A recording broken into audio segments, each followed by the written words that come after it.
Then in 34, he called the crowd with his disciples. And he said to them, if any want to become my followers, let them deny themselves, take up their cross, and follow me. For those who want to save their life will lose it, and those who lose their life for my sake and for the sake of the gospel will save it.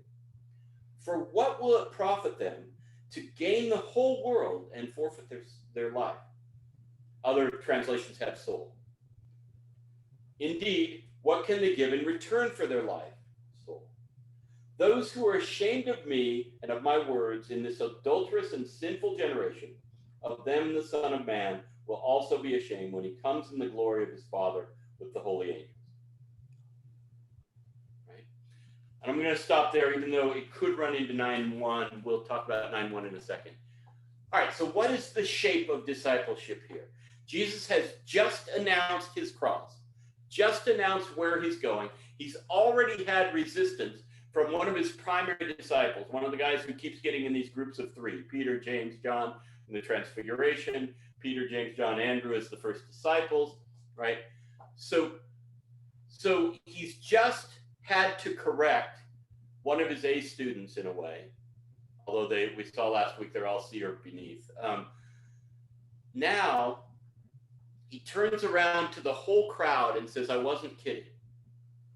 Do you know what discipleship looks like? It looks like giving up your life. In Bonhoeffer's words, Christ bids us to come and die, right? And so the picture, and really the first picture he's drawn of what discipleship looks like is of self-sacrifice, of giving up life, of dying. Paul says, I have been crucified with Christ. It's no longer I who live, right? Here, Jesus's picture is of coming and taking up a cross. And nobody would have interpreted that as anything except taking up death. And they wouldn't have known what kind of death he means, right? He probably doesn't mean get on the wrong side of the Roman law. But he does mean carry death with you in some way, right? Because he says, if you try to save your life, you'll lose it. But if you lose it for my sake, you'll find it. Now, we can do all kinds of psychological and spiritual psychologizing and spiritualization of that. But that seems to be the point that the disciples most often miss. We saw last week that Jesus said, I'm going to go and die, and Peter bucked it. And then in chapter 9, Jesus said, I'm going to go and die, and they're all talking about who will be greatest, right? And then in chapter 10, Jesus says, I'm going to go and die. And James and John say, that's interesting. Can we sit on your right and left, right? 3 times they have a shot at getting the most important thing he's trying to tell them. And 3 times they completely let it fly by. Last week, we treated them as daft. But denial ain't just a river in Egypt, right?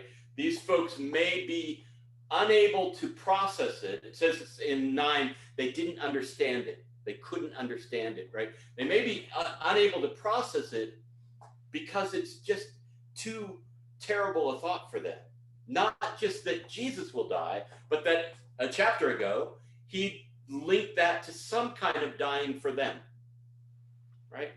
How many of you, when you hear, an infomercial that says, okay, come and give up your life, are suddenly sending money, right? This is not something that draws great crowds. In fact, those flocks who came to Jesus in the early part of the book, right? The sort of growth of his popularity wasn't because he was saying this. His popularity grew because he was blessedly and validly and generously and lovingly helping people and teaching people, and that grows a crowd. But once you start talking about the cross, it shrinks a little bit, right? So it is natural for us, just as the disciples, to avoid this.